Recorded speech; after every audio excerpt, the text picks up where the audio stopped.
সকাম কর্মের বন্ধন। তাই ৫ নম্বর শ্লোকে অনুবাদে কি বলছেন, যারা বুদ্ধিমান এবং যাদের চেতনা শুদ্ধ তারা কৃষ্ণ ভাবনায় সম্পূর্ণরূপে তৃপ্ত থাকেন। হ্যাঁ, যারা প্রকৃতি গুণ থেকে মুক্ত হয়ে তারা ইন্দ্রিয় সুখভোগের জন্য কোনো কর্ম হ্যাঁ, করেন না। পক্ষান্তরে যেহেতু তারা স্বধর্মে নিরত, তাই তারা বিধান অনুসারে কার্য করেন। তাৎপর্যে শ্রীল স্বামী বড় সুন্দরভাবে এখানটি ব্যাখ্যা করেছেন। এই প্রকারে মানুষদের সর্বশ্রেষ্ঠ দৃষ্টান্ত হচ্ছেন অর্জুন। অর্জুন ছিলেন ক্ষত্রিয় এবং তার স্বধর্ম ছিল যুদ্ধ করা। সাধারণত রাজা বিস্তারের জন্য রাজার যুদ্ধ করে এবং তারা যে শাসন করে তা তাদের ইন্দ্রিয় তৃপ্তি সাধনের জন্য। কিন্তু অর্জুন তার নিজের ইন্দ্রিয় তৃপ্তি সাধনের জন্য যুদ্ধ করতে অসম্মত হয়েছিলেন।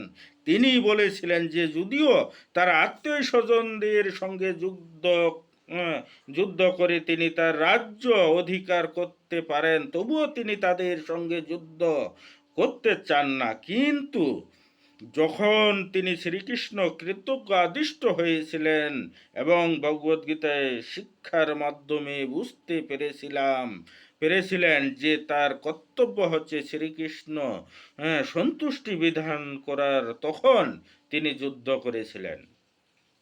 এইভাবে তিনি তার ইন্দ্রিয় তৃপ্তি সাধনের উদ্দেশ্যই যুদ্ধ করেননি, পরমেশ্বর ভগবান শ্রীকৃষ্ণের সন্তুষ্টি বিধানের জন্য যুদ্ধ করেছিলেন।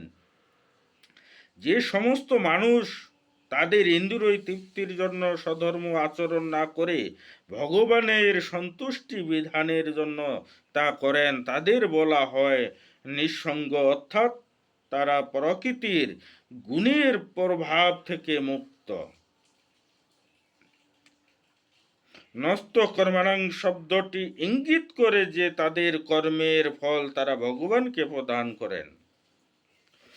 আপাত দৃষ্টিতে মনে হয় যে তারা তাদের নিজেদের কর্তব্য কর্ম অনুষ্ঠান করেছেন, কিন্তু এই সমস্ত কার্যকলাপ নিজেদের ইন্দ্রিয় তৃপ্তি সাধনের জন্য অনুষ্ঠান হয় না, পক্ষান্তরে তা অধিষ্ঠিত হয় পরমেশ্বর ভগবানের জন্য।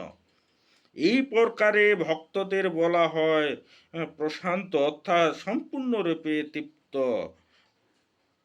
মানে হচ্ছে কৃষ্ণ ভাবনাময় তাদের চেতনা বিশুদ্ধ হয়েছে। অশুদ্ধ চেতনায় জীব নিজেকে ব্রহ্মাণ্ডের অধীশ্বর বলে মনে করে, কিন্তু শুদ্ধ চেতনা জীব নিজেকে পরমেশ্বর ভগবানের নিত্য দাস বলে মনে করে।